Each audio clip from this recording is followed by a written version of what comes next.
أشهد أن لا إله إلا الله.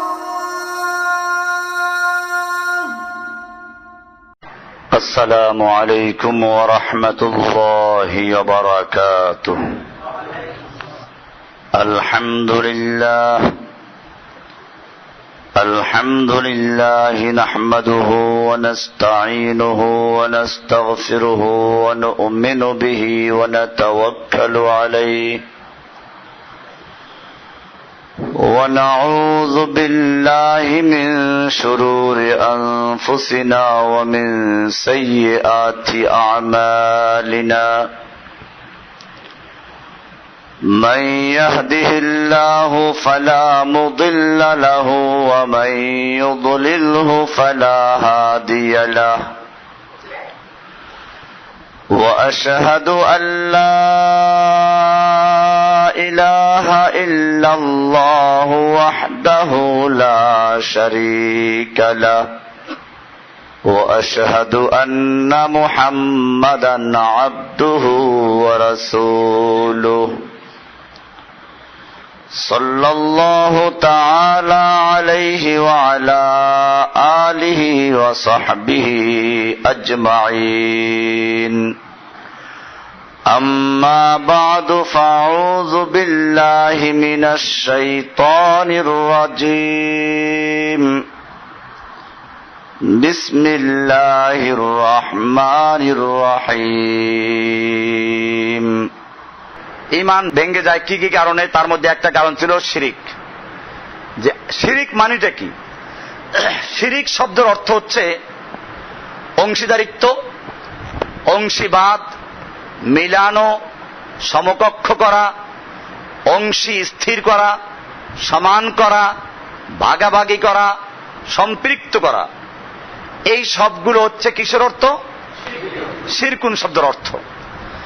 ইসলামের শরীয়তের পরিভাষায় শিরিক বলা হয় আল্লাহর সাথে অন্য কাউকে আল্লাহর সমকক্ষ রূপে গ্রহণ করা এবং আল্লাহর মতো তাকে ভালোবাসা, অথবা আল্লাহর উলুহিয়তের ক্ষেত্রে, আল্লাহর ক্ষমতার ক্ষেত্রে, আল্লাহর সার্বভৌমত্বের ক্ষেত্রে আল্লাহর সমতুল্য কাউকে মনে করা, অথবা আল্লাহর হুকুম যেরকম মান্য করা হয় সেরকম ভাবে অন্য কারো হুকুম মান্য করা। এগুলো কি?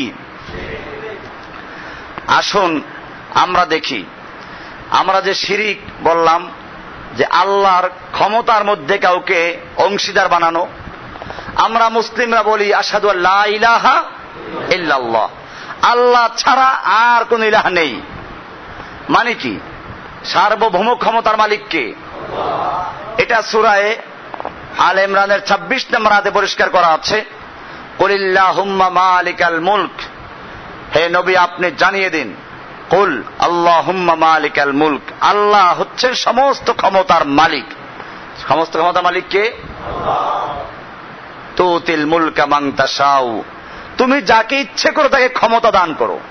তাহলে ক্ষমতা দেওয়ার একমাত্র মালিক কে? এরপরে বলছেন ওয়া তানজিউল মুলকা মিম্মান তাশাউ, তুমি যার থেকে ইচ্ছা ক্ষমতা ছিনিয়ে নাও।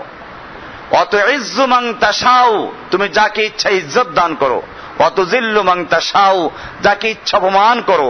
সব কিছু ক্ষমতার মালিক কে? এটা ক্লিয়ার? এবারে আসুন, যদি কেউ মনে করে জনগণ সমস্ত ক্ষমতার মালিক, তাহলে সে আল্লাহর সঙ্গে মিলাইল কিনা? এরকম ভাবে আল্লাহকে রব বলে বিশ্বাস করতে হবে। আল্লাহ রব।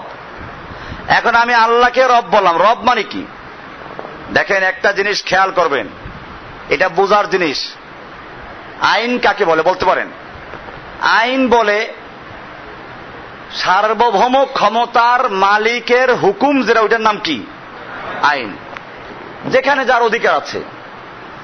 এইখানে মনে করেন একটা হাসপাতালে আমরা আছি, এটার একজন মালিক আছেন। ওই মালিক মানি হচ্ছে এখানের ক্ষমতা তার হাতে। এখন উনি এখানে যেটা বলবেন সেটা কি?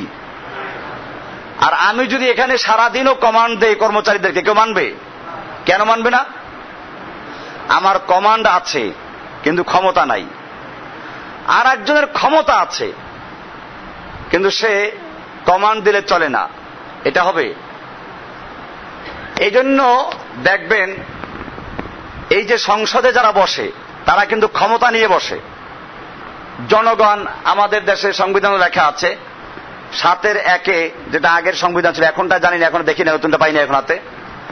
পুরাতন সংবিধান যেটা, ওটা 7-1, অনুচ্ছেদ 7 ধারা 1 বলা আছে প্রজাতন্ত্রের সকল ক্ষমতার মালিক জনগণ। এর আগেরটাই ছিল সকল ক্ষমতার উৎস জনগণ। এখন আবার একটু সহজ করছে এটাকে বাংলা, যে প্রজাতন্ত্রের সকল ক্ষমতার মালিক জনগণ। তার মানে আগেরটা কোরআনের সঙ্গে সরাসরি সংঘর্ষ হয় নাই, এটা সরাসরি কি হয়েছে? সংঘর্ষ হয়েছে। আচ্ছা, জনগণ ক্ষমতার মালিক হলো, জনগণের পরে ভোট দিয়ে এই ক্ষমতাটা হস্তান্তর করলো কাদেরকে? এমপিদেরকে। এখন এমপিদের মধ্যে যারা সংখ্যাগরিষ্ঠ যে দলটা পাইল তারা কি হলো? এখন ক্ষমতার মালিক হয়ে গেল। এবারে সার্বভৌম ক্ষমতার মালিক তারা। মালিক হয়ে যাওয়ার পরে এখন ওখান থেকে যে কথাটা বলে সেটা কি হয়? এখন মনে করেন সংখ্যাগরিষ্ঠতা পায় নাই আমাদের এক নেত্রী, তিনি যদি পল্টন ময়দানে 10 লক্ষ লোক একাত্র করে কোন হুকুম জারি করেন, আইন দেন, আইন হবে? আইন হবে কোন জায়গায়? যেখানে 345 জন বসছে, ওখানে আইন হবে। কারণ এরা সার্বভৌম ক্ষমতার মালিকানা নিয়ে তারপরে হুকুম দেয়, ওটা আইন হয়। তাহলে আইন দিতে হলে প্রথমে কি হতে হবে? ক্ষমতার মালিক হতে হবে। ক্ষমতার মালিক হয়ে তারপরে যে হুকুম দেয় ওটার নাম কি? আর ক্ষমতার মালিক ছাড়া যদি হুকুম দেয়, এটা পাগল। এটা কি? একটা পাগলে সেখানে চিল্লান শুরু করলো, এই কর্মচারী তোমার আমার কথা শোনো, কেউ মানবে না। ঠিক বিষয়টা এরকম, সার্বভৌমত্ব এবং তার কমান্ড, উলুহিয়ত আর রুবুবিয়ত। উলুহিয়ত মানে হচ্ছে আল্লাহর সার্বভৌমত্ব, আল্লাহর একমাত্র আল্লাহর আনুগত্য করতে হবে। লা ইলাহা মানে লা মাবুদ বিহাক্কিন, কোন মাবুদ নাই, কারণ আনুগত্য করা যাবে না ইল্লাল্লাহ, কাকে ছাড়া? এটা হচ্ছে আল্লাহর সার্বভৌমত্বের ঘোষণা। যখন আপনি আল্লাহর সার্বভৌমত্ব মেনে নিলেন, এবারে সার্বভৌমত্বের কমান্ড হচ্ছে কি? আইন, আল্লাহর আইন, কোরআন বিধান। এখন যদি কোনো ব্যক্তি আল্লাহর হুকুম না মানে, তার ঈমান থাকবে? ঈমান ভেঙে গেছে। লা ইলাহা ইল্লাল্লাহ পড়ে ঈমান ভেঙে গেছে। এজন্য বিষয়টা মনে রাখতে হবে, লা ইলাহা ইল্লাল্লাহর মধ্যে বিষয়গুলো চলে আসবে। আল্লাহর ক্ষমতার মধ্যে কোন অংশীদার নাই, আল্লাহর কাজের মধ্যেও কোন অংশীদার নাই, আল্লাহর মালিকানার মধ্যে কোন অংশীদার নাই। এই সবগুলোকে বিশ্বাস করলে সে মুমিন হয়। আর যদি লা ইলাহা ইল্লাল্লাহ পড়ে আবার ক্ষমতার মালিক একদিকে মনে করে কাদেরকে? জনগণকে, সেখান থেকে এমপিদেরকে। আর একদিকে আছে ধর্মীয় লাইনে, সেটা হচ্ছে ক্ষমতার মালিক হয়ে যায় বুজুর্গেরা। কারা? বুজুর্গেরা, পীরেরা ক্ষমতার অনেক মালিক, আল্লাহর সিদ্ধান্ত পর্যন্ত পাল্টে দেয়। এরকম কাহিনী অনেক আছে, আমি এগুলো আগে এখানে দেখাইছি, বই পড়ে পড়ে শোনাইছি। যে একজনে বলল যে আল্লাহর কি আছে, মাবুদের আন্দাজ নাই। এক কাহিনী সম্পর্কে বলছে, মাবুদের আন্দাজ নাই। একটা লোকের একটা ছেলে ছিল, তো সে মারা গেল। মারা যাওয়ার পরে ওই লোকের একটা নাতি ছিল, 12 বছরের একটা নাতি, গাভী লালন পালন করে তার নানিকে দাদুকে খাওয়াইতো। কয়েকদিন পর নাতিটাও মারা গেল, লাশটা নিয়ে কাঁদতেছে। ওখান দিয়ে শামসু তাবরিজি যাচ্ছেন বুজুর্গ, জিজ্ঞেস করলেন যে কাঁদছো কেন? বলে আপনাকে বলে লাভটা কি, আমার একটা ছেলে ছিল, সে মারা গেল, তাকে আল্লাহ নিয়ে গেল। ছিল এই 12 বছরের নাতিটা, যে কোন রকম একটা গাভী লালন পালন করে আমাকে দুগ্ধ খাওয়াইয়া বাঁচাই রাখতো, এখন তার লাশটা দেখতে পাচ্ছেন, এই দুঃখে কাঁদছি। বুজুর্গ সাহেব জিজ্ঞেস করলেন এই ঘটনা কি সত্য? মহিলা বৃদ্ধা উত্তর দিলেন সত্য হওয়াতে কোনো সন্দেহ নাই। তখনই বুজুর্গ সাহেব বলিলেন, হে ছেলে, তুমি আমার নির্দেশে দাঁড়িয়ে যাও। ছেলে দাঁড়িয়ে গেল, জীবিত হয়ে গেল। এরপরে ওই দাদি জিজ্ঞেস করলেন, তুমি তো মরেছিলে, কেমনে জীবিত হইলা? এই বুজুর্গ সাহেব আমাকে জীবিত করেছেন। এই কথা কয়েকবার লেখা, মানে যাতে ভালো করে শিরকটা মজবুত হয়। এই খবর খাঁটি মুসলমান বাদশার কাছে পৌঁছানো হলো। বাদশাহ বুজুর্গ সাহেবকে ডাকাইয়া জিজ্ঞেস করলেন যে হুজুর, আপনি এই বৃদ্ধার নাতিকে কিভাবে জীবিত করলেন? বুজুর্গ সাহেব বলিলেন, আমি বলেছি, হে ছেলে, তুমি আমার হুকুমে দাঁড়িয়ে যাও।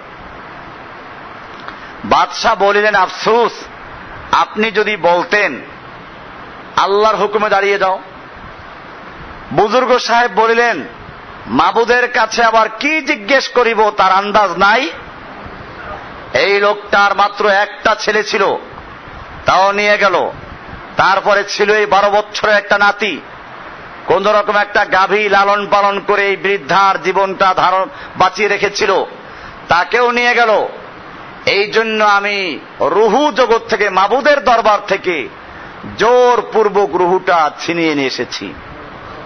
লেখা আছে এটা অনেক বড় পীরের বইতে, যাকে সবাই এদেশে হক্কানি পীর বলে দাবি করে। তাহলে এখন আল্লাহর ক্ষমতার মধ্যে হস্তক্ষেপ করা হলো। এমনি ভাবে আল্লাহ সুবহানাহু ওয়া তাআলা সব দেখেন, জানেন। এই গুণটা কার? আল্লাহর। আমরা করলাম কি?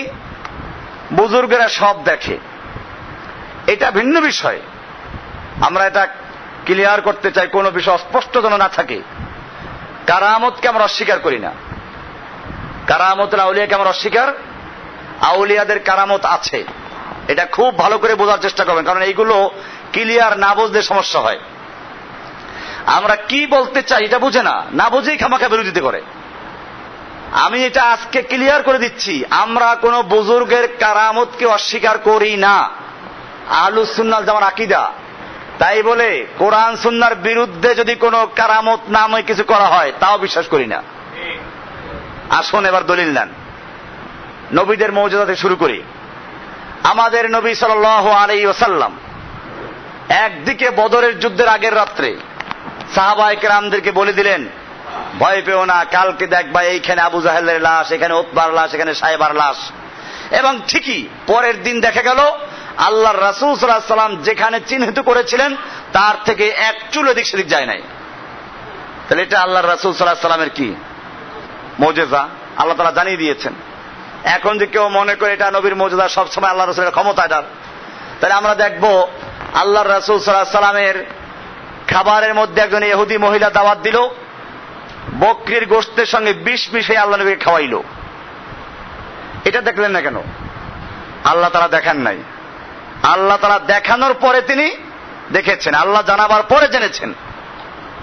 আল্লাহর নবীর স্ত্রী আয়েশা রাদিয়াল্লাহু তাআলা আনহার উপরে একদল লোক একটা মিথ্যা অপবাদ দিল, জিনার তহমাত দিল। আল্লাহ নবী সাল্লাল্লাহু আলাইহি ওয়াসাল্লাম আয়েশাকে গিয়ে বললেন, যদি লাউ আজনাবতি, যদি তুমি কোনো গুনাহ করে থাকো তাহলে আল্লাহর কাছে তওবা করো। হযরত আয়েশা বলেন যে আমার এই কথা তীরের মতো কলিজার মধ্যে আঘাত করলো। আমি বললাম যে আমাকে আমার আব্বার কাছে পৌঁছে দেন। আয়েশা বলেন যে আমি তখন যে কি বলবো, আমি বললাম এই কথা যে আমার অবস্থা ইউসুফের বাপের মতো, ইয়াকুবের নামটা ভুলে গেছে, ইউসুফের আব্বার মতো। তিনি বলেছিলেন ফাসাবরুন জামিল, ধৈর্য ধারণ করাই আমার কাজ। আমিও সেটাই বলবো। আমি যদি এখন স্বীকার করে দিই মিথ্যা হবে, আর যদি বলি না আমি অন্যায় করি নাই, তাহলে আপনি বিশ্বাস করবেন না। তার চেয়ে আমাকে আবার বাবার বাড়ি পাঠাই দেন। 1 মাস পর্যন্ত আয়েশা রাদিয়াল্লাহু তাআলা আনহা বাপের বাড়িতে আছেন। আল্লাহর নবী আবু বকরের কাছে যান, কথাবার্তা হয়, আয়েশার সঙ্গে কথা হয় না। একদিন খালি বলছেন কাইফা তিকে, সে কেমন আছে? আয়েশা বলেন যে এমনি জিজ্ঞেস না করলে ব্যথা কম লাগতো, এই যে সে কেমন আছে থার্ড পারসন করে, এটা আরো খারাপ লাগলো। এই অবস্থায় 1 মাস চলে গেল। এরপরে আয়াত নাযিল হলো কোরআনে কারীমের, ইন্নাল্লাযীনা জাউ বিল ইফকি, সূরা নূরের মধ্যে আছে না? হ্যাঁ, ইন্নাল্লাযীনা জাউ বিল ইফকি উসবাতুম মিনকুম, এখান থেকে প্রায় 10টা আয়াত নাযিল হলো যে মিথ্যা তহমাত দিলে পরে, অপবাদ দিলে পরে তার কি শাস্তি হবে। এরকম বিষয়গুলো নিয়ে যখন আয়াত নাযিল হয়ে গেল, আল্লাহর নবী এবারে বুঝতে পারলেন যে ওরা মিথ্যা তহমাত দিয়েছিল। এবারে লোকদেরকে ডেকে কোরআনে ওখানে শাস্তিও নাযিল হয়েছে, তার শাস্তি দেওয়া হলো। এমনি ভাবে ইয়াকুব আলাইহিস সালামের ঘটনাও চলে আসছে। ইউসুফকে জেলে ওরা কুয়ার ভিতরে নিক্ষেপ করে গিয়ে বলল যে ওকে বাগে নিয়ে গেছে। ইয়াকুব আলাইহিস সালাম বললেন যে ফাসাবরুন জামিল, সবরে জামিল আমার কাজ। আর কোনো কথা বলেন নাই, আমি ইউসুফের ঘ্রাণ পাচ্ছি, সে জীবিত আছে, এটা বলছেন নাকি? কিন্তু প্রায় 35 বছর পরে যখন ইউসুফের ভাইদের সঙ্গে পরিচয় হলো, এরপরে ইউসুফ নিজের পরিচয় দিলেন, বাবার খবর জানলেন, তারপরে বলেন জামাটা নিয়ে যাও, আব্বাজানের চোখে লাগিয়ে দাও, চোখ ভালো হয়ে যাবে। জামা নিয়ে রওনা হচ্ছে মিশর থেকে।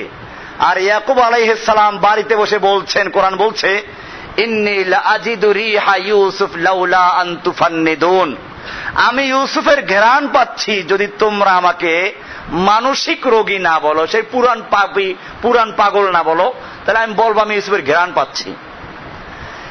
আপনি এখন নিজেকে জিজ্ঞেস করেন যে তুমি এখন 35 বছর পরে মিশরের থেকে ইউসুফের জামার ঘ্রাণ পাচ্ছ, আর যখন ইউসুফ তোমার বাড়ির পাশে কূপের মধ্যে পড়ে আছে তখন তুমি কেন ঘ্রাণ পাও নাই? উত্তর কি হবে? যেদিন ইউসুফ বাড়ির পাশে কুয়ায়, কেনানের কুয়ায় পড়েছিল, ওই সময় আল্লাহ তাআলা ঘ্রাণ পাওয়ান নাই বলে ঘ্রাণ পাই নাই। আর যখন মিশরের থেকে জামা নিয়ে রওনা হলো, আল্লাহ সুবহানাহু ওয়া তাআলা ঘ্রাণ পাওয়াই দিয়েছেন, তাই ঘ্রাণ পেয়েছে। এটা বুঝতে হবে। এরকম ভাবে বুজুর্গদের কাহিনী।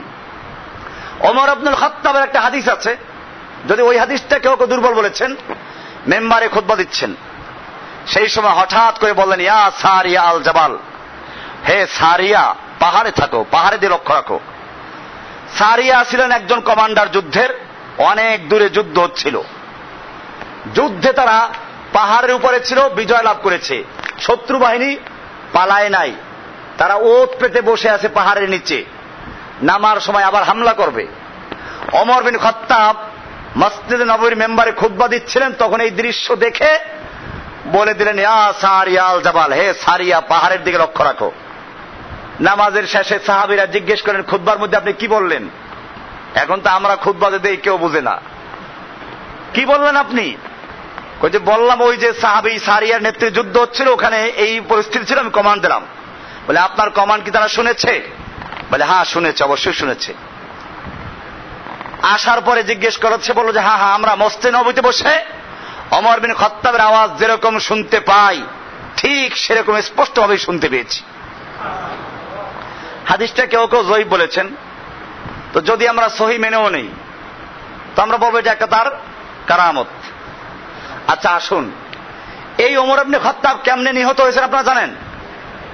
ফজরের নামাজের সময় মসজিদে নববীর মেহরাবের আড়ালে আবু লুলু এসে একটা খঞ্জর নিয়ে ওত পেতে বসে আছে, অপেক্ষায় আছে। ওমর ইবনুল খাত্তাব যখন সেজদায় গেলেন, পিছন থেকে খঞ্জর ঢুকিয়ে দিল। ওমর বিন খাত্তাবের বুক চিরে গেল। এরপরে সে দুই দিকে ধার বিশিষ্ট এটা খঞ্জর বানিয়েছিল, এভাবে মারতে মারতে চলে গেল। পরে একজন সাহাবী নিজের চাদরটাকে এরকম মেরে তারপর তাকে ঘায়েল করলো। আসুন, আপনি সারিয়ার নেতৃত্বে যুদ্ধ হচ্ছে কোথায় সেইটা দেখে এখানে বসে কমান্ড দিচ্ছেন, আর আপনার মেহরাবের তলে খঞ্জর নিয়ে বসে আছে, সেটা দেখলেন না কেন? কি উত্তর হবে?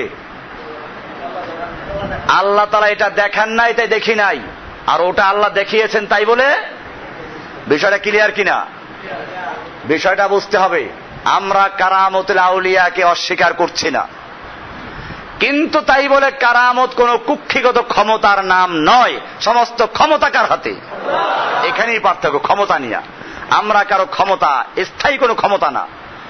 যখন আল্লাহ তাআলা ইচ্ছে করেন, যতটুকু ইচ্ছে করেন, তখন ততটুকুই তার থেকে প্রকাশ পেতে পারে।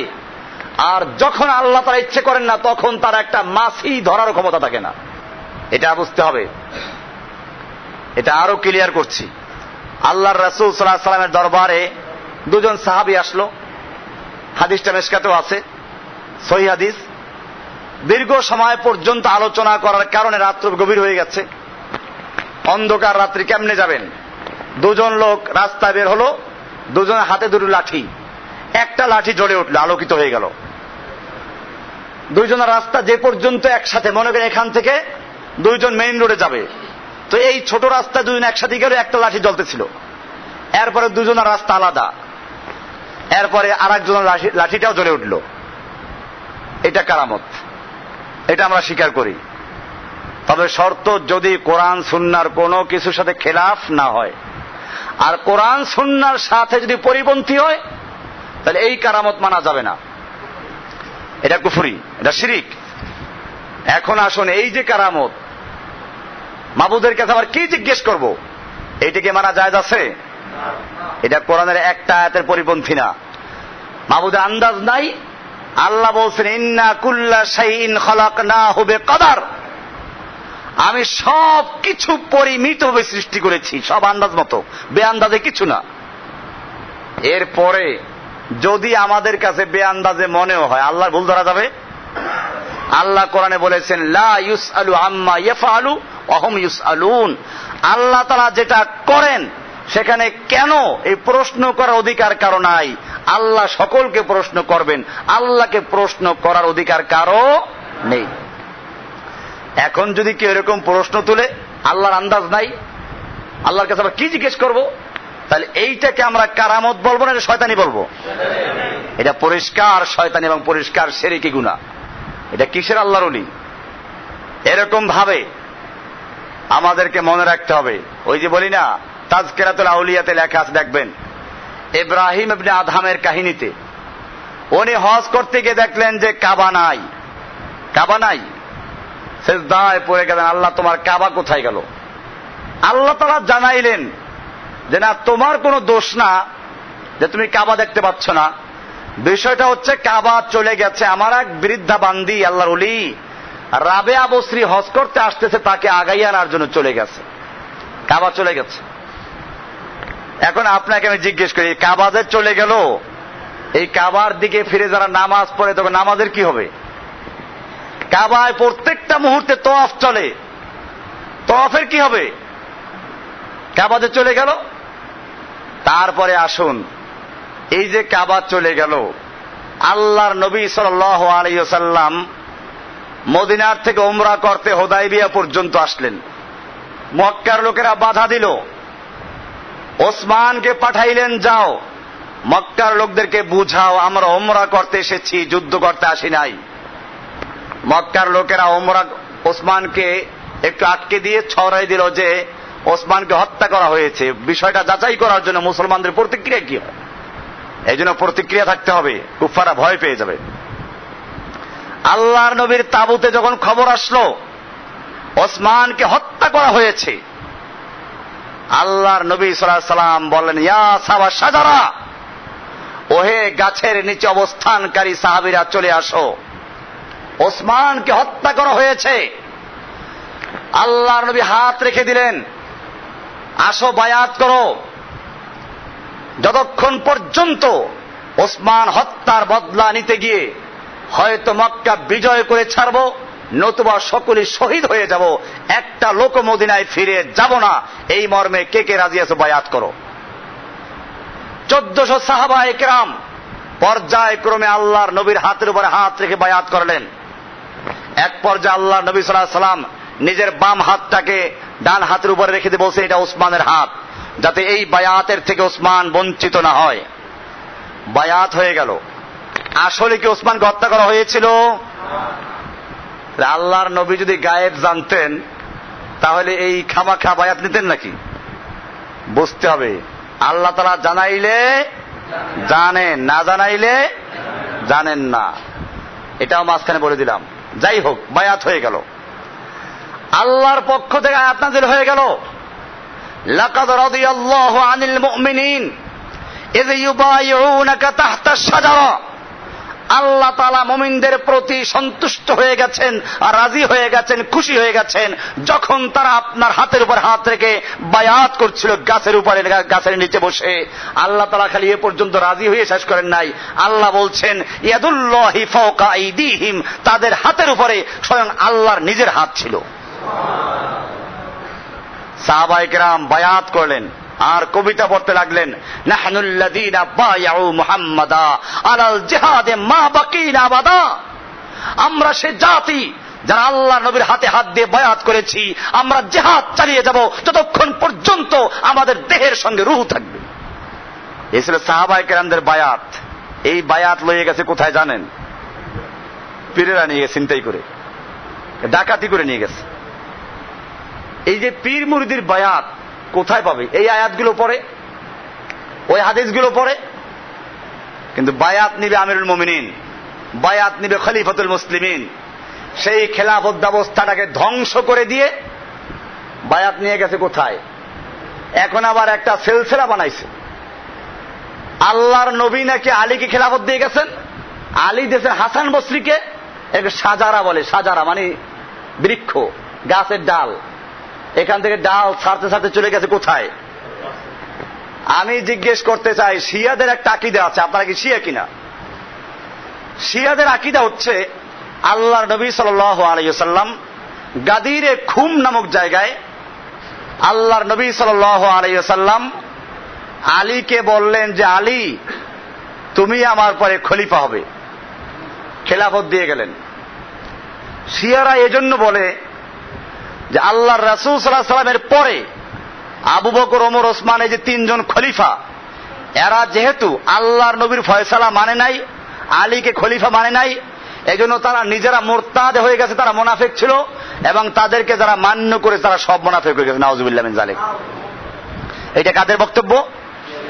শিয়াদের বক্তব্য। আর আহলুস সুন্নাহ ওয়াল জামাতের বক্তব্য হচ্ছে এই যে না, আল্লাহর নবী সাল্লাল্লাহু আলাইহি ওয়াসাল্লাম আলীকে খেলাফত দিয়ে যান নাই, বরং আল্লাহর রাসূল হাদিসে পরিষ্কার বলেছেন লাউ কানা বাদি নবিয়ান লাকানা ওমর, আমার পরে যদি কোন নবী হতো সে নবী হতো কে? ওমর। আবার আর এক হাদিসে আল্লাহর রাসূল বলেছেন আল্লাহ আবু বকর সম্পর্কে, আল্লাহর রাসূল সাল্লাল্লাহু আলাইহি ওয়াসাল্লাম তার জীবদ্দশায় আবু বকরকে নিজের নামাজের ইমামতি দাঁড় করে গেলেন।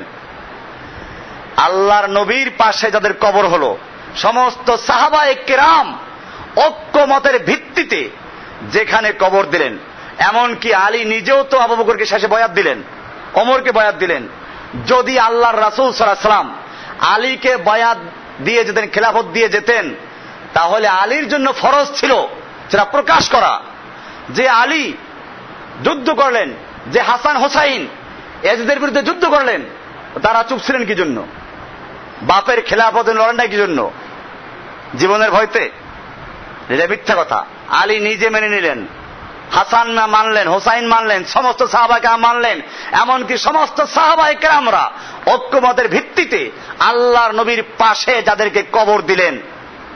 আর শিয়ারা বলে সেই আবু বকর, ওমর, ওসমান এরা ছিল মুরতাদ।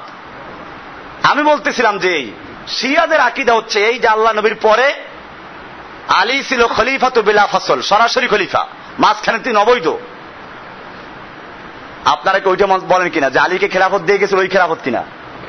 আর যদি বলেন যে না ওই খেলাফত না, রাষ্ট্রীয় খেলাফত না, এটা আর একটা খেলাফত, আধ্যাত্মিক খেলাফত, তাহলে আধ্যাত্মিক খেলাফত নামে কোন ভিন্ন খেলাফতের অস্তিত্ব ইসলামে আছে কিনা? আচ্ছা, যদি থেকেই থাকে মানলাম, ওনাদেরটা মানলাম তর্কের খাতিরে, 1 মিনিটে যে মানলাম, যদি থেকেই থাকে তাহলে আপনাদের খলিফা কয়জন? আমরা দেখি আমাদের দেশের এক একজন পীরের খলিফা কয়জন? অনেক। এই দেশে বাংলাদেশের একজন শীর্ষ পর্যায়ের আলেম আছেন, যাকে এখন বর্তমানে বাংলাদেশ সবচেয়ে বড় আলেম বলতে, আমরা জানি না কে বড়, কিন্তু আমাদের জানা মতে সবচেয়ে বড় আলেম বললে ভুল হবে না, এবং সবচেয়ে বড় প্রতিষ্ঠানের প্রিন্সিপাল। তার একটা কিতাব আছে ফুয়ুজাতে আহমদিয়া। না না, পিসাব না, এরকম পিসাব না, আপনারা যারা বুঝছেন তারা, এরকম পিসাব না, অনেক বড় আলেম। তার একটা বই আছে ফুয়ুজাতে আহমদিয়া, আলেমরা বুঝতে পেরেছেন। এই বইতে লেখা আছে হযরতের খলিফাদের তালিকা। সেই খলিফাদের তালিকা লেখা আছে আবার সকলমে, নিজের কলমে লেখছেন। কয়জন আছে কে বলতে পারেন? 636 জন। কয়জন? 636 জন। আমি ওই আলেমকে ছোট করার জন্য বলছি না এটা, কিন্তু এটা ভালো করে বুঝবেন, কারণ যার কথা বলছি তার ছাত্র এখানে অনেক থাকতে পারেন, সারা বাংলাদেশই আছে। কাজী আমি তাকে ছোট করার জন্য না, এই জন্য তার নামটা বলি নাই, কিন্তু আমি বলতে চাচ্ছি যে বিষয়টা সেটা বুঝতে হবে যে এর দ্বারা প্রমাণ হলো যে আধ্যাত্মিক লাইনের যে খলিফা, এই খলিফা একাধিক হতে পারে।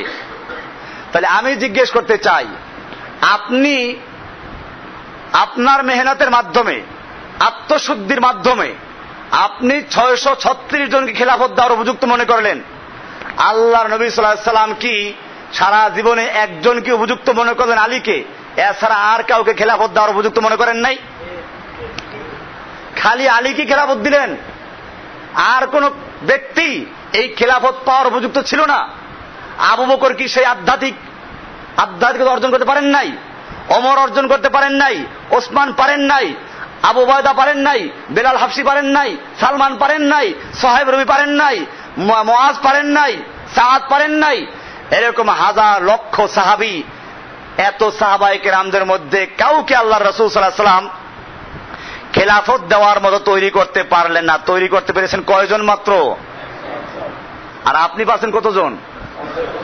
তাহলে তো মাশাআল্লাহ, আপনি আল্লাহ রসুলের চেয়েও কি আধ্যাত্মিক শক্তিতে বেশি শক্তিশালী। কারণ নবী যা না পেরেছেন আপনি তা পারলেন। আপনি তাহলে কোন খেলাফত বলতে চান? আসুন বলেন, কোনটা বলবেন? আলীকে যে আল্লাহ নবী খেলাফত দিয়ে গেছিল, কোন খেলাফত?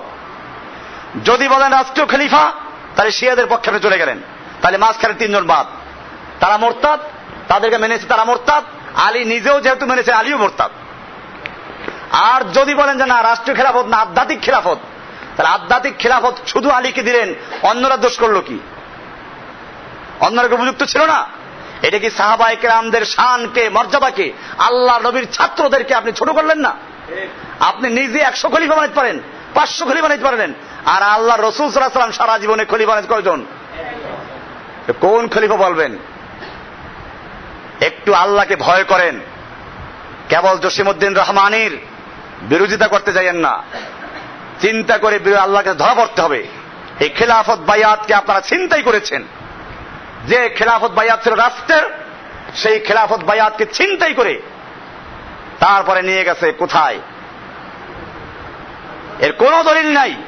দলিল খালি একটাই বলবে, এত বড় বুজুর্গরা কম বুঝেছে, আপনি খালি বুঝলেন। এইটা বললে আমার কোনো উত্তর নাই, এইটা বললে আমার কোনো উত্তর নাই। আমি কোরআন হাদিস থেকে যা বুঝেছি সেটা আমি প্রমাণ করেছি, এবং আলহামদুলিল্লাহ আমি একটা বই আর একটা লিখতেছি, ইনশাআল্লাহ এটা আপনারা পাইলে সব পরিষ্কার হয়ে যাবেন। আকিদা, কিতাবুল আকায়েদ, এগুলো প্রশ্ন উত্তর আকারে নিচ্ছি ইনশাআল্লাহ। সেগুলো সবগুলো আপনারা হয়তো আগামী সম্মেলনের দিনে ইনশাআল্লাহ পাবেন, আমরা চেষ্টা করবো ইনশাআল্লাহ। আজকেই সম্পন্ন করেছি বইটাকে, তো আশা করি যে কালকে প্রেসে চলে যাবে, এবং ইনশাআল্লাহ আপনাদেরকে সামনের মজলিসে আমরা দেওয়ার চেষ্টা করব। এই বইটা কিতাবুল আকায়েদ নাম, প্রায় 300-র উপরে, প্রায় 350-র মতো প্রশ্ন এবং তার উত্তর, সব দলিল ভিত্তিক। সেখানে এই সবগুলো আসবে ইনশাআল্লাহ। বলছিলাম যে বিষয়টা, যে এই যে খেলাফত আর বায়াত চিন্তাই হয়ে গেল, আপনি কোন দিকে যাবেন? এই খেলাফত কোন খেলাফত? আধ্যাত্মিক খেলাফত বলবেন আলাদা, তাহলে আল্লাহ নবী শুধু একজনকে দিলেন। আর যদি বলেন রাষ্ট্রীয় খেলাফত, তাহলে মাঝখানে তিনজনকে আপনি কি বলবেন? অতএব বুঝতে হবে। যাই হোক, বলতেছিলাম আল্লাহ রসুল বায়াত নিলেন। সেই বায়াত ছিল কিসের বায়াত? এক ওসমানকে বন্দী করা হয়েছে, সেই বায়াত নিলেন। আজকে হাজার ওসমান বন্দী হয়ে আছে, হাজার ওসমানদেরকে হত্যা করা হচ্ছে, জেলখানায় ঢুকিয়ে তারপরে তাদেরকে নির্যাতন করা হচ্ছে, উলঙ্গ করা হচ্ছে। এই জন্য তো বায়াত নাই। এজন্য কি হচ্ছে না? বায়াত নিলে নেন সেই বায়াত। যাই হোক, বলছিলাম আমি অন্য প্রসঙ্গে আলোচনা করছিলাম, সেখান থেকে ঢুকে গেছে অনেক দূরে। আসল জায়গায় ফিরে আসি। আল্লাহর নবী এখানে 3 দিন অবস্থান করলেন। এরপরে বায়াত যখন হয়ে গেল, মক্কা লোকেরা বুঝতে পারলো যে এইবার রক্ষা নাই তাহলে আর। এই পরে তারা সুর নরম করে আসলো, চুক্তি হলো। সেই চুক্তির ধারার মধ্যে ছিল এই বছর মক্কায় ঢুকতে পারবেন না, ওমরা করতে পারবেন না, মদিনায় ফিরে যেতে হবে। আল্লাহর নবী সাল্লাল্লাহু আলাইহি ওয়াসাল্লাম ফিরে গেলেন ওখানে কোরবানি করে। আমি জিজ্ঞেস করতে চাই, আল্লাহর নবী সাল্লাল্লাহু আলাইহি ওয়াসাল্লাম প্রায় 1400 সাহাবায়ে কেরামদেরকে নিয়ে ইহরাম পরে কষ্ট করে মদিনার থেকে মক্কার একেবারে কাছে হুদায়বিয়া পর্যন্ত আসলেন। 3 দিন পর্যন্ত থাকলেন, ওসমানকে পাঠাইয়া চেষ্টা করলেন, বায়াত হলো, আল্লাহ বায়াত কবুল করলেন, বায়াতের উপরে সিলমোহর লাগাইলেন, আল্লাহ নিজের হাত রাখলেন। এরকম এত কিছু হলো, কিন্তু ওইখানে কাবা গেছিল? আল্লাহ নবীর জন্য কাবা গিয়েছিল? আল্লাহর নবীর জন্য কাবা যায় নাই, কাবা গেছে কার জন্য? এখন বুঝতে পারছেন? কার কাবা চলে গেল কার জন্য? রাবেয়া বসরির জন্য চলে গেছে। এখন আমি কি বলি, এটাকে কেরামত বলবো? এটা মিথ্যা। এটা কি? এরপর অনেকে বলে যে আসল কাবা যায় নাই, ছায়া কাবা গিয়েছিল। আমি বলবো আপনি আগেরটা ভুলে গেছেন। আগে তো বললেন যে কাবা খুঁজে পায় নাই, ইব্রাহিম আদম কাবা খুঁজে পায় নাই, তো ছায়া কাবা গেলে আবার খুঁজে পায় নাই কেন? ছায়া কাবায় যদি গিয়ে থাকে উনি কাবা খুঁজে পায় না বললেন না? এই মিথ্যা কথাকে প্রমাণ করার জন্য আরো 10টা মিথ্যা কথা বলতে হয়, তারপর প্রমাণ হয় না।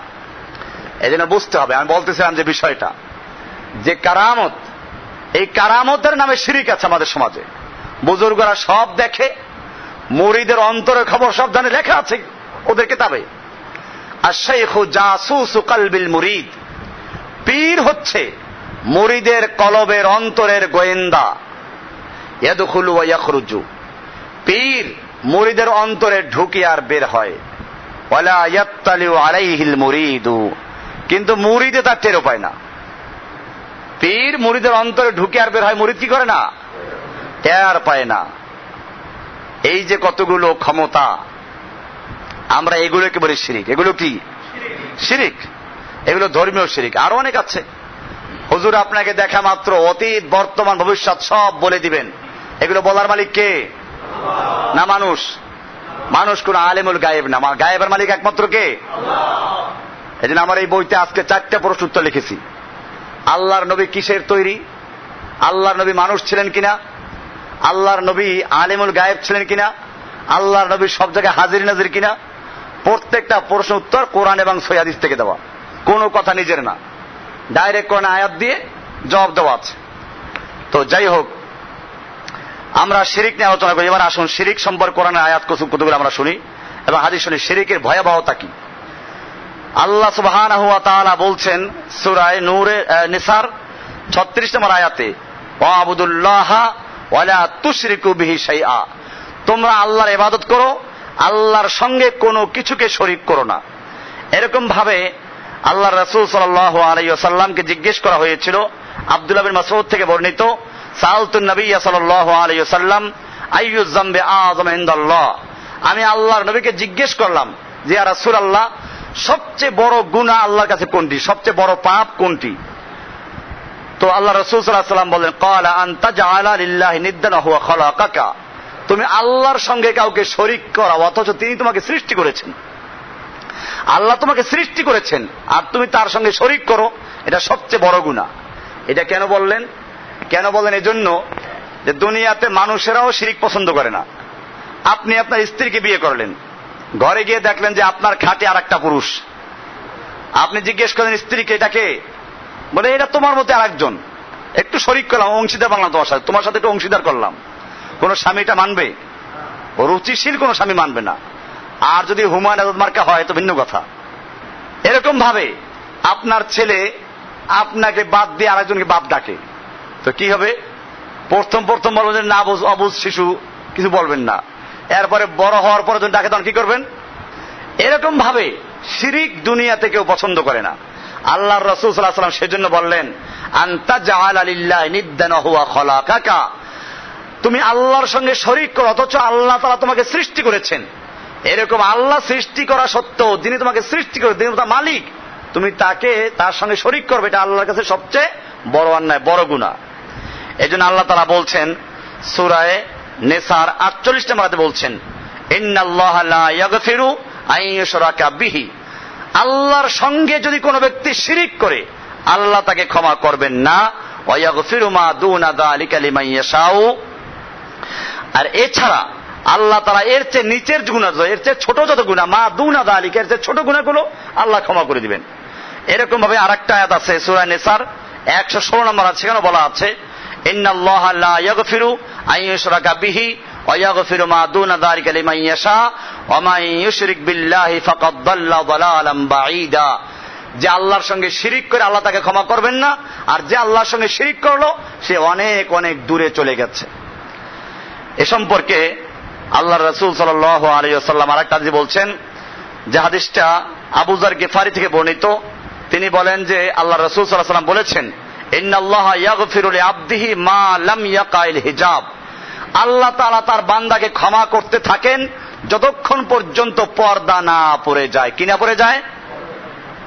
কিলা ইয়া রাসূলুল্লাহ আমাল হিজাব, সাহাবায়ে কেরাম প্রশ্ন করেন, ইয়া রাসূলুল্লাহ হিজাব কি জিনিস, পর্দা কি জিনিস? ক্বালা আন তামুতান নাফসু মুশরিকাতান। আল্লাহ রাসূল সাল্লাল্লাহু আলাইহি ওয়াসাল্লাম বললেন যে কোন ব্যক্তি শিরিক করা অবস্থায় মৃত্যুবরণ করা হচ্ছে পর্দা পড়ে যাওয়া, শিরিকরত অবস্থায় মৃত্যুবরণ করলো আর আল্লাহ তাআলা তাকে ক্ষমা করবেন না। এটা বুখারী মুসলিমের হাদিস। হাকিম মুসনাদে হাকিম জামে মুস্তাদরাকে হাকিম আলা সহিহাইন ওটার মধ্যে আছে 6 নম্বর খণ্ডের 260 নম্বর পৃষ্ঠা হাদিসটা আছে। এরকম ভাবে আল্লাহ তাআলা কোরআনের আরেক আয়াতে বলছেন সূরা মায়েদার 72 নম্বর আয়াতে আল্লাহ তাআলা কি সুন্দর করে বলছেন, ইন্নাহু মান ইউশরিক বিল্লাহি, নিশ্চয়ই যে ব্যক্তি আল্লাহর সঙ্গে শিরিক করলো, ফাকাদ হাররামাল্লাহু আলাইহিল জান্নাতা, আল্লাহ তাআলা তার জন্য জান্নাতকে হারাম করে দিয়েছেন। কি করে দিয়েছেন? হারাম করে দিয়েছেন। ওয়াহুন নার, আল্লাহ বলছেন ওর ঠিকানা জাহান্নাম। তার ঠিকানা কোথায়? এরপরে বলছেন ওয়ামা লিজ জালিমিনা মিন আনসার, এই জালেমিনদের জন্য, মুশরিকদের জন্য কোনো সাহায্যকারী নাই, কোনো সাহায্যকারী নাই, কেউ তাকে সাহায্য করতে পারবে না। এরকম ভাবে আল্লাহর রাসূল সাল্লাল্লাহু আলাইহি সাল্লামের হাদিসও আছে। এরপরে আল্লাহ তাআলা কোরআনুল কারীমে আমাদের নবীজিকে বলছেন সূরা জুমার অর্থাৎ 39 নম্বর সূরার 65 নম্বর আয়াতে আল্লাহ তাআলা বলছেন ওয়ালাকাদ উহিয়া ইলাইকা, আল্লাহ নবীকে আল্লাহ তাআলা বলছেন যে হে নবী, আপনি নবী সাল্লাল্লাহু আলাইহি ওয়াসাল্লাম বলছেন, আল্লাহ তাআলা বলতেছেন লাইন আশরাকতা, হে নবী আপনি যদি আল্লাহর সঙ্গে শিরিক করেন, আপনি যদি আল্লাহর সঙ্গে শিরিক করেন, লা ইয়াহবাতান্না আমালুকা, আপনার আমলগুলো সব হাপ্ত হয়ে যাবে, বরবাদ হয়ে যাবে, নষ্ট হয়ে যাবে, ধ্বংস হয়ে যাবে। ওয়ালা তাকুনান্না মিনাল খাসিরিন, এবং আপনি ক্ষতিগ্রস্ত লোকদের অন্তর্ভুক্ত হবেন। কাকে বলা হচ্ছে? আমাদের নবীকে বলা হচ্ছে যে আপনি যদি আল্লাহর সঙ্গে শিরিক করেন তাহলে আপনার জীবনের সমস্ত আমল কি হয়ে যাবে? আছে দুনিয়ার কোন ব্যক্তি নবীজির সমতুল্য আমল করবে? তাহলে নবীজিকে আল্লাহ বলছেন যে আপনি শিরিক করলে আপনার আমলগুলো বন্ধ হয়ে যাবে, ধ্বংস হয়ে যাবে। এরপরে আল্লাহ তাআলা কোরআনুল কারীমে বলছেন বিভিন্ন নবীদেরকে উল্লেখ করে সূরা আনআমের 88 নম্বর আয়াতে বলছেন ওয়ালাউ আশরাকু, এই সব নবীরা যদি আল্লাহর সঙ্গে শিরিক করতেন, লাহাবিতা আনহুম মা কানু ইয়ামালুন, তাহলে তারা যত আমল করেছে সমস্ত আমল তাদের বরবাদ হয়ে যেত। আমাদের নবীজিকে বললেন, আল্লাহ অন্য নবীদেরকে বললেন। এরপরে আল্লাহ তাআলা বলছেন যে ওয়ামান ইউশরিক বিল্লাহি, যে ব্যক্তি আল্লাহর সঙ্গে শিরিক করলো, ফাকান্নামা খাররা মিনাস সামাই, সে যেন আকাশ থেকে পড়ে গেল। যেরকম পাহাড় থেকে মানুষ গড়াইয়ে পড়ে যায়, সেদিন আসমান থেকে পড়ে গেল। ফাতাখতাফুহু তায়রু, তাকে পাখি ছো মেরে নিয়ে গেল। আও তাহবি বিহির রিহু মিন ফি মাকানিন সাহিক, অথবা তাকে একেবারে দূরের কোন স্থানে বাতাস উড়িয়ে নিয়ে নিক্ষেপ করে মারলো। এটা কি বললেন? শিরিক করলে পরে তার কোনো অস্তিত্ব আল্লাহর কাছে থাকবে না, আল্লাহ তাআলা তাকে উড়িয়ে দিবেন। এটা কোরআনে বলা আছে। আল্লাহ তাআলা কোরআনে স্পষ্ট করে বলছেন এটা, ওয়াকাদিমনা ইলা মা আমিলু মিন আমালিন ফাজআলনাহু হাবাআম মানসুরা, এটা সূরা ফুরকানের 23 নম্বর আয়াতে আল্লাহ তাআলা বলছেন ওয়াকাদিমনা ইলা মা আমিলু মিন আমালিন, তারা যত আমল করেছে সে আমলগুলোর দিকে আমি লক্ষ্য করলাম। ফাজআলনাহু হাবাআম মানসুরা, আমি তাদের সেই আমলগুলোকে বিক্ষিপ্ত ধুলাকণায় পরিণত করে দিয়েছি, বিক্ষিপ্ত ধুলাকণায় উড়িয়ে দিয়েছি। এটা কোনো মূল্য নাই যদি কি থাকে? শিরিক থাকে। এরপরে আল্লাহ তাআলা বলছেন যারা মুশরিক শিরিক করে এরা না অপবিত্র নাপাক। আল্লাহ কোরআনে বলছেন সূরা তওবার 28 নম্বর আয়াতে আল্লাহ বলছেন ইয়া আইয়ুহাল্লাযীনা আমানু ইন্নামাল মুশরিকুনা নাজাসুন, হে নবী, হে মুমিনরা জেনে রাখো নিশ্চয় মুশরিকরা নাপাক। মুশরিকরা কি? তাহলে যারা এতক্ষণ আমি দেখাইছি শিরিক করে দুই রকম, একটা রাষ্ট্রীয় শিরিক আর একটা কি ধর্মীয় শিরিক। দুই দলই শিরিকে লিপ্ত আছে। আল্লাহ এবারে বলছেন ইন্নামাল মুশরিকুনা নাজাসুন, মুশরিকরা নাপাক। এরপরে মুশরিকদের জন্য কোন দোয়াও কবুল হবে না, সে যত আপন হোক। আল্লাহ তাআলা কোরআনুল কারীমের সূরা তওবার 113 নম্বর আয়াতে বলছেন মা কানা লিন নাবিয়্যি ওয়াল্লাযীনা আমানু আইয়াস্তাগফিরু লিল মুশরিকিনা, কোন নবীর জন্য এবং কোন মুমিনের জন্য উচিত হবে না আইয়াস্তাগফিরু লিল মুশরিকিন, কোন মুশরিকের জন্য দোয়া করা। ওয়ালাউ কানু উলি কুরবা, যদিও সে হোক না একেবারে নিকট আত্মীয়।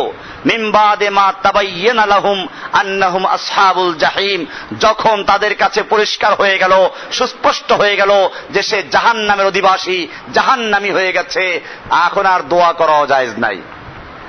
এটার একটা শানে নুজুল আছে। আমাদের নবীজির চাচা আবু তালেব, যেই লোকটা সারা জীবন নবীর পক্ষে কাজ করলো, যেই লোকটা সারা জীবন নবীর খেদমত করলো, 3 বছর পর্যন্ত অবরুদ্ধ ছিল আল্লাহ নবীর কারণে, এই লোকটা মৃত্যু মুখে পতিত হচ্ছে। আল্লাহর নবীজি মাথার কাছে গিয়ে বসলেন, চাচা খালি বলো লা ইলাহা ইল্লাল্লাহ, এটা চাবি, জান্নাতের চাবি, এটা ছাড়া তালা খুলবে না। খালি এইটা বলো, মুহাম্মাদুর রাসূলুল্লাহ তোমার সাক্ষী দেওয়া দরকার নাই, লা ইলাহা এতটুকু বলতে, লা ইলাহা ইল্লাল্লাহ বলতে হবে, তাওহীদ, এটা ছাড়া কাজ হবে না, শিরিক থাকলে কাজ হবে না। আবু তালেব বলল না, মারা গেল। আল্লাহর নবীজি মৃত্যুর পরেও দোয়া করতে লাগলেন। হাদিসে পরিষ্কার বলা হয়েছে, আল্লাহর রাসূল সাল্লাল্লাহু আলাইহি ওয়াসাল্লাম বললেন, আমি ততক্ষণ পর্যন্ত দোয়া করতে থাকব যতক্ষণ পর্যন্ত আল্লাহর পক্ষ থেকে আমাকে নিষেধ না করা হবে। কে দোয়া করছেন? কে দোয়া করছেন? আল্লাহর নবী কি তার চাচাকে হেদায়েত দিতে পেরেছেন? হেদায়েত দেওয়ার মালিক কে? এই একটা লোককে আল্লাহ হেদায়েত দিলে কোনো আপত্তি ছিল? আমাদেরও তো মনে চায়, আবু তালেবের ঘটনা শুনতে শুনতে আমাদেরও তো মায়া লাগে যে আল্লাহ তুমি ওরা হেদায়েত দিলে না কেন? আল্লাহর কি মায়া আমাদের চেয়ে কম না বেশি? তা আল্লাহ কেন আবু তালেবকে হেদায়েত দিলেন না? রহস্যটা কি? রহস্য আছে, আল্লাহু আলাম, আল্লাহ ভালো জানেন কি রহস্য আছে। কিন্তু আমরা যেটা বাহ্যিকভাবে মনে করি তা হচ্ছে এই, আল্লাহ তাআলা গোটা দুনিয়ার মানুষদের জন্য দলিল পেশ করলেন যাতে করে কেউ এই বিশ্বাস না করে পীর হেদায়েত দিয়ে দিবে, পীরে তাওয়াজ্জু দিয়া অল্লি বানাই দিবে, পার করে নিবে, কেউ ফেরে না খালি হাতে খাজা বাবার দরবার হতে, পীর তার রুহের সব দেখে, আধ্যাত্মিক সব চিকিৎসা করে দিবে, এই সমস্ত আকীদা কেউ না রাখে, সেইটা বুঝাবার জন্য আল্লাহ তাআলা স্পষ্ট করে দেখাইলেন যে আমাদের নবী, আমাদের মুহাম্মদ সাল্লাল্লাহু আলাইহি সাল্লাম, যার আগের পিছের সমস্ত গুনাহ ক্ষমা করা হয়েছে, সাইয়্যিদুল আম্বিয়া ওয়াল মুরসালিন, যিনি সমস্ত নবীদের নবী, রাসূলদের রাসূল, সমস্ত মাখলুকের সর্বশ্রেষ্ঠ ব্যক্তি, তাকেও আল্লাহ তাআলা এই ক্ষমতা দেন নাই একজন লোককে হেদায়েত দেওয়ার মতো। সুতরাং এর পরে যারা দাবি করবে সে হেদায়েত দিয়ে দিবে, পার করে নিয়ে যাবে, তরাইয়ে নিবে, সেই ব্যক্তি নিশ্চয়ই হয়তো আল্লাহর নবীর চেয়ে বড়, নইলে শয়তান। নইলে কি আল্লাহর নবীর চেয়ে বড় হওয়ার কোন সুযোগ আছে? এইভাবে আবু তালেব মারা গেল। এরপরে আল্লাহর পক্ষ থেকে আয়াত নাযিল হয়ে গেল, সূরা কসাসের আয়াত, ইন্নাকা লা তাহদি মান আহবাবতা, হে নবী আপনি যাকে পছন্দ করবেন, আপনি যাকে ভালোবাসবেন তাকে হেদায়েত দিবেন, এই ক্ষমতা আপনাকে দেওয়া হয় নাই। ওয়ালাকিন্নাল্লাহা ইহদি মান ইয়াশাউ, বরং আল্লাহ তাআলা যাকে ইচ্ছে করেন তাকে হেদায়েত দান করেন। ওহুয়া আ'লামু বিল মুহতাদিন, আল্লাহ তাআলাই জানেন কে হেদায়েত প্রাপ্ত হবে। এটা জানার মালিক কে? হেদায়েত দেওয়ার মালিক কে? এইটা হয়ে গেল। এরপরে আল্লাহ তাআলা তার নবীকে দেখেন কিভাবে বলছেন, যেটা বললাম ওই পরে আয়াত, সূরা তাওবার 113 নম্বর আয়াত আল্লাহ বলছেন, মা কানা লিন নাবিয়্যি ওয়াল্লাযীনা আমানু, কোন নবীর জন্য এবং কোন মুমিনের জন্য সমুচীন হবে না, উচিত হবে না, আইয়াস্তাগফিরু লিল মুশরিকিন, কোন মুশরিকের জন্য ইস্তিগফার করা, দোয়া করা। তাহলে মুশরিকের জন্য দোয়া করাও জায়েজ নেই। আল্লাহর নবীকে নিষেধ করা হচ্ছে তোমার এই চাচার জন্য দোয়া করবে না। ওয়ালাউ কানু উলি কুরবা, হোক না সে নিকট আত্মীয়, একেবারে কাছের আত্মীয় না, আল্লাহ তাআলা সেটা বলেন, ওয়ালাউ কানু উলি কুরবা, যদিও হয় সে নিকট আত্মীয়, তার জন্য ইস্তেগফার করতে পারবা না। মিন বাদে মা তাবায়্যানা লাহুম, যখন তাদের সামনে স্পষ্ট হয়ে গেল, আন্নাহুম আসহাবুল জাহিম, তারা জাহান্নামী। তারা কি? মুশরিক কোথায় চলে যায়? জাহান্নামী। তাহলে আর ইস্তেগফার করা যাবে? এরপরে আল্লাহ তাআলা বলছেন, ইন্নাল্লাযীনা কাফারু মিন আহলিল কিতাবি ওয়াল মুশরিকিনা, নিশ্চয় যারা আহলে কিতাবদের থেকে যারা কাফের, ওয়াল মুশরিকিন, এবং যারা মুশরিক, ফি নারে জাহান্নামা, তারা কোথায় যাবে? জাহান্নামের আগুনে জ্বলবে, খালিদিনা ফিহা, চিরস্থায়ীভাবে জ্বলবে। উলাইকা হুম শাররুল বারিয়া, এরাই হচ্ছে সৃষ্টির মধ্যে সবচেয়ে নিকৃষ্টতম প্রাণী। এরপরে আল্লাহ তাআলা বলছেন সূরায়ে, এটা ছিল 151 নম্বর আয়াত সূরা আলে ইমরানের। এরপর আল্লাহ বলছেন ওয়ায়াবুদুনা মিন দুনিল্লাহি, মানুষরা আল্লাহর পরিবর্তে এমন কিছুর ইবাদত করে মা লা ইয়াদুররুহুম ওয়া লা ইয়ানফাউহুম, যারা ওদের কোনো উপকারও করতে পারে না, ক্ষতিও করতে পারে না। উপকার করার মালিক কে? ক্ষতি করার মালিক কে? অথচ তারা এমন কিছুর ইবাদত করছে যারা ওদের ক্ষতিও করতে পারে না, উপকার করতেও পারে না। আর বলে কি? ওয়ায়াকুলুনা, তারা বলে হাউলাই শুফাআউনা ইনদাল্লাহ, এরা আল্লাহর কাছে আমাদের দিকে সুপারিশ করবে। কি করবে? আমাদের সুপারিশ করে নিয়ে যাবে, তরাইয়ে নিয়ে যাবে। মেলে কিনা? এবার দেখেন আল্লাহর উত্তরটা কি সুন্দর উত্তর। কোরআনে আয়াত পড়তেছে, আয়াত, এটা আমি তৈরি করে পড়তেছি না, আয়াত নাম্বার বলতেছি। কাজে এর পরেও যদি কারো সমস্যা থাকে তওবা করা উচিত। আল্লাহ তাআলা কি বলেন শুনুন। আল্লাহ বলছেন কুল, হে নবী আপনি বলুন, আতুনাব্বিউনাল্লাহ বিমা লা ইয়ালামু ফিস সামাওয়াতি ওয়ালা ফিল আরদ, তোমরা কি আল্লাহ তাআলাকে জানাচ্ছ, আল্লাহ তাআলাকে খবর দিচ্ছ যেটা আল্লাহ তাআলা নিজে জানেন না? আল্লাহকে জানাইতেছে এরা সুপারিশকারী, আল্লাহ জানেন না যারা কি? আল্লাহ বলতেছেন তোমরা কি আল্লাহকে জানাচ্ছ বিমা লা ইয়ালামু মা ফিস সামাওয়াতি ওয়ালা ফিল আরদ, আল্লাহ তাআলা যেটা জানেন না আসমানে বা জমিনে, এটা আল্লাহ তাআলা জানেন না, তোমরা কি আল্লাহকে সেটা জানাচ্ছ? সুবহানাহু ওয়া তাআলা আম্মা ইউশরিকুন, আল্লাহ বলছেন ওরা যা আল্লাহর সঙ্গে শরীক করছে এর থেকে আল্লাহ তাআলা অনেক ঊর্ধ্বে এবং আল্লাহ তাআলা অনেক পবিত্র। আল্লাহ পবিত্র এগুলোর থেকে। কাজে আমাদেরও চিন্তা করতে, আমরাও কতগুলো মানুষদেরকে সুপারিশকারী মানি, পীরদেরকে সুপারিশকারী মানা হচ্ছে, মাজারওয়ালাকে সুপারিশকে মানা হচ্ছে। আল্লাহ বলছেন যে তারা নিজের লাভ ক্ষতি করতে পারে না, এরা এদেরকে সুপারিশকারী মনে করছে। তোমরা কি আল্লাহকে শিখাচ্ছ? আমরা বলি না আমাকে শিখাচ্ছ, কথাটা বোঝেন নাই? আমাকে শিখাচ্ছ, আমি জানি না। আল্লাহ তাআলা সেরকম কথাই বলছেন এখানে, আরবি পরিভাষা ওইটাই, আতুনাব্বিউনাল্লাহ, আল্লাহকে শিখাচ্ছ, আল্লাহকে জানিয়ে দিচ্ছ বিমা লা ইয়ালামু, যেটা আল্লাহ জানেন না। আল্লাহ জানেন না, আল্লাহকে জানে যে আল্লাহ এরা সুপারিশকারী, এই বুজুর্গরা সুপারিশ করে নিয়ে যাবে, দুই হাতে দুজনকে পার করে নিয়ে যাবে। ওই যে মাওয়াজে সাকিয়া থেকে দেখেছিলাম যে পীর ধরা ফরজ, তারপরে লেখছে যে যদি কারো দুইজন পীর হয়, দুই পীর দুই ডানা ধরে কোথায় হয়ে যাবে? দো পীর দো ডানা পাকারকে বেহেশত মিলে জায়গা কোই হরজ নেই। উর্দুতে লেখতে পারে, বাংলা লেখতে পারে। দুই পীরে দুই ডানা ধরে কি করবে? বেহেশতে নিয়ে যাবে। আল্লাহ তাআলা ওইটা উত্তর দিচ্ছেন, আল্লাহ কি শিখাচ্ছ যেটা আল্লাহ তাআলা নিজে জানেন না? এরপরে আল্লাহু আকবার, মুআয ইবনে জাবাল রাদিয়াল্লাহু তাআলা আনহু বলেন কুনতু রিদফান নবী সাল্লাল্লাহু আলাইহি ওয়াসাল্লাম আলা হিমারিন, আমি আল্লাহর নবীর সাথে একটা গাধার উপরে বসেছিলাম। আমরা সাইকেলে দুজন বসি না, মোটর সাইকেলের পিছনে, আল্লাহ নবী একটা গাধায় বসে আছেন, উনি আল্লাহ নবীর পিছনে বসছেন, এক গাধায় দুইজন। এই গাধাটার নামও আছে, ইউকাল লাহু ওফায়ের, গাধার নাম ছিল কি? ওফায়ের। মুআয বিন জাবাল আল্লাহ নবীর পিছনে বসে আছেন যে গাধাটার উপরে, গাধাটার নাম কি? আইন ফা ইয়া রা, ওফায়ের। ফাকালা, আল্লাহ রাসূল সাল্লাল্লাহু আলাইহি ওয়াসাল্লাম বলেন ইয়া মুআয হাল তাদরি হক্কুল্লাহি আলা ইবাদিহি আমা হক্কুল্লাহি ইবাদি আল্লাহ, তুমি কি জানো আল্লাহর হক বান্দার উপরে কি এবং বান্দার হক আল্লাহর উপরে কি? হক অধিকার, অধিকার বলা হয়েছে আল্লাহর উপরে। কি সুন্দর কথা। আল্লাহ নবী যখন সাহাবীকে কথা জিজ্ঞেস করলেন, সাহাবী বললেন আল্লাহু ওয়া রাসূলু আ'লামু, আল্লাহ এবং আল্লাহর রাসূল এটা ভালো জানেন। আল্লাহর রাসূল সাল্লাল্লাহু আলাইহি ওয়াসাল্লাম উত্তর দিচ্ছেন, খুব ভালো করে দেখেন, আপনার হক এটা। ফাইন্না হক্কাল্লাহি আলা ইবাদিহি, আল্লাহর হক বান্দার প্রতি, মানে আল্লাহ তাআলা আমাদের কাছে পাওনা, কি পাওনা আছেন?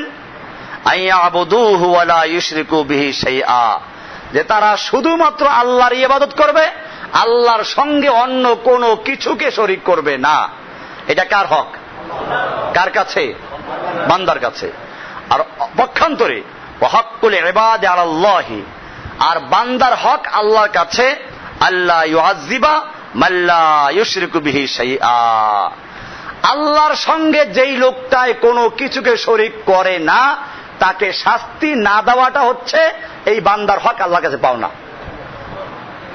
তাহলে একটা জিনিস বুঝলাম যে শিরিক না করলে কি হবে, আল্লাহ তাআলা বান্দাকে শাস্তি দিবেন না, চিরস্থায়ী শাস্তি হবে এরকম পক্ষে। যদি অন্যায় করেও থাকে আল্লাহ হয়তো ক্ষমা করে জান্নাত দিবেন, আর নইলে শাস্তি ভোগ করে তারপর কি দিবেন। কিন্তু শিরিক না করলে তাকে চিরস্থায়ী জাহান্নামে দেওয়া হবে না। কি সুন্দর হাদিস, বুখারীর হাদিস এটা।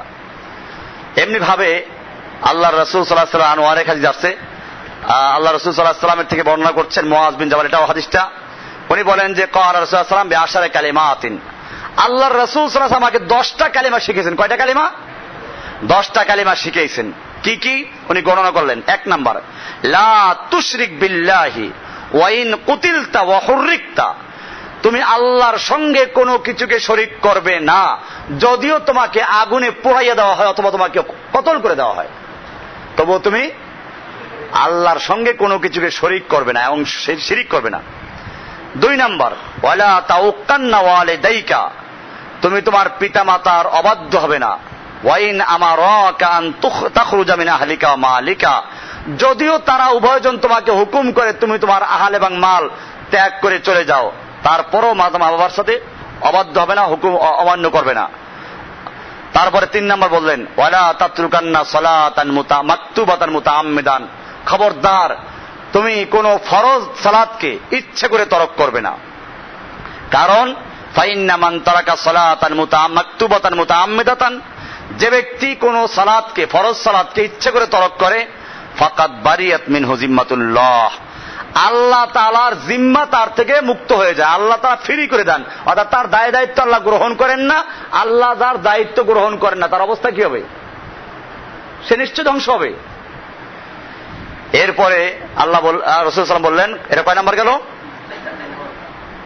5 নাম্বার বলছেন, ওয়ালা তাশরাবান্না খামারান, মদ পান করবা না, খবরদার। ফাইন্নাহু রাসু কুল্লি ফাহিশা, এটা সমস্ত বেহায়াপনা কাজের এটা মূল, এটা উৎস। এরপরে বলছেন, ওয়াইয়াকা ওয়াল মাসিয়াতা, খবরদার তুমি গুনাহের কাজ করবে, পাপ করবে না। ফাইন্না বিল মাসিয়াতি হাল্লা সাকাতুল্লাহ আযজা ওয়া জাল্লা, কারণ গুনাহের মাধ্যমে আল্লাহর গজব অবতীর্ণ হয়। এরপরে বলেন, ওয়াইয়াকা ওয়াল ফিরারা মিনাজ যাহাফ ওয়া ইন হালাকান নাস, যখন তুমি যুদ্ধের ময়দানে অবতীর্ণ হও, খবরদার যদি সব মানুষও মারা যায় তারপরেও তুমি যুদ্ধের ময়দান থেকে পালাবে না, যুদ্ধের ময়দান থেকে পালানো গুনাহ কাবীরা। এরপরে বলছেন, ওয়াইদা আসাবান নাসা মাউতানে ওয়া আনতা ফীহিম, যখন কোন জায়গায় মহামারী দেখা দেয় আর তুমি সেখানে আছো, ফাসবুত, তুমি থাকো, পালাইও না, যে তুমি থাকলে তোমার হবে না, তোমার তাকদীরে লেখা থাকলে এটা হবে, না লেখা থাকলে হবে না। ওয়া আনফিকা আলা আইয়ালিকা মিন তাওলিকা, এইসব তাকদীর নিয়ে আমরা আলোচনা আলাদা করবো ইনশাআল্লাহ। তাকদীর একটা গুরুত্বপূর্ণ বিষয়, আমার ওই বইটা আসলে সুবিধা হবে, কারণ ওই বইটার মধ্যে সবই আছে, তাকদীর আলোচনা আছে, খুব সুন্দরভাবেই আছে। ওয়া আনতা ফীহিম ফাসবুত, এরপর বলো ওয়া আনফিকা আলা আইয়ালিকা মিন তাওলিকা, এবং তুমি তোমার সাধ্য অনুযায়ী তোমার পরিবারে খরচ করবে। এই 10টা ওসিয়ত করলেন, কিন্তু এই 10টা ওসিয়তের মধ্যে প্রথমটা কি ছিল? তুমি আল্লাহর সঙ্গে কোনো কিছুকে শরীক করবে না, যদিও তোমাকে আগুনে পুড়িয়ে দেওয়া হয় অথবা তোমাকে জ্বালিয়ে বা হত্যা করা হয়। এই জন্য আমাদের মনে রাখতে হবে, এতক্ষণ পর্যন্ত শিরিকের ভয়াবহতা নিয়ে আলোচনা করলাম। শিরিক অনেক প্রকার হতে পারে, আজকে আর সেগুলো আলোচনা করছি না। শিরিক আল্লাহর উলুহিয়াতের মধ্যে হতে পারে, আল্লাহর রুবুবিয়তের মধ্যে হতে পারে। এটা আমার আরেকটা বই যেটা আছে, কিতাবুত তাওহীদ, যেটা আগে আপনারা পেয়েছেন, আজকেও আছে, যদি কারো প্রয়োজন নিজের কিতাবুল ঈমান, কিতাবুত তাওহীদ, এগুলো মূল কিতাব। এর মধ্যে আমি স্পষ্ট করেছি যে একজন মুসলিমের সঙ্গে কাফেরদের পার্থক্য কোন জায়গায়। মুসলিমরা আল্লাহকে মানে, কাফেররাও মানে, মক্কার কুফাররা মানত, ইহুদিরাও মানে, খ্রিস্টানরা মানে, পার্থক্য কোন জায়গায় ওটা ক্লিয়ার করা আছে। এরপরে শিরিকের প্রকারগুলো লেখা আছে এখানে, যে আল্লাহর সাথে যে বান্দা শিরিক করে, অনেক প্রকার শিরিক আছে। রুবুবিয়তের মধ্যে শিরিক, আল্লাহর গুণের মধ্যে শিরিক, আল্লাহর উলুহিয়তের মধ্যে শিরিক, এরকম ভাবে শিরিকের প্রকার আছে। আশিরকুল আকবার, আশিরকুল আসগার, বড় শিরিক, ছোট শিরিক। ছোট শিরিক যেমন একটা দেখাই, রিয়া, লৌকিকতাটা শিরিক, শিরকে খাফি বলা হয় এগুলোকে। তো এরকম ভাবে কোন ব্যক্তি মানুষকে খুশি করার জন্য কোনো কাজ করলো, এগুলো শিরকে খাফি। তো এরকম বিষয়গুলো আমাদের জানা দরকার আছে, এগুলো বিস্তারিত এখানে আছে, আপনারা এই বইটা নিয়েও বিস্তারিত পড়লে পেয়ে যাবেন। আমরা মৌলিক একটা বিষয় আলোচনা করলাম, নাওয়াকিজুল ঈমানের যে 10টা বিষয় বলা হয়েছিল, তার মধ্যে প্রথম নাওয়াকিজটা ছিল কি? ঈমান ভঙ্গের যে কারণ, নাওয়াকিদুল ঈমান, ঈমান ভঙ্গের কারণের মধ্যে প্রথম ছিল আল্লাহর সঙ্গে শিরিক করা। আল্লাহ সুবহানাহু ওয়া তাআলা আমাদের সকলকে বিষয়গুলোকে বোঝার এবং আমল করার তৌফিক দান করুন। ওয়া সাল্লাল্লাহু তাআলা আলা নবিয়িনা মুহাম্মদ ওয়া আলিহি ওয়া সাহবিহি আজমাইন। সুবহানাল্লাহি ওয়া বিহামদিহি, সুবহানাকাল্লাহুম্মা ওয়া বিহামদিকা আশহাদু আল্লা ইলাহা ইল্লা আনতা আস্তাগফিরুকা ওয়া আতুবু ইলাইক।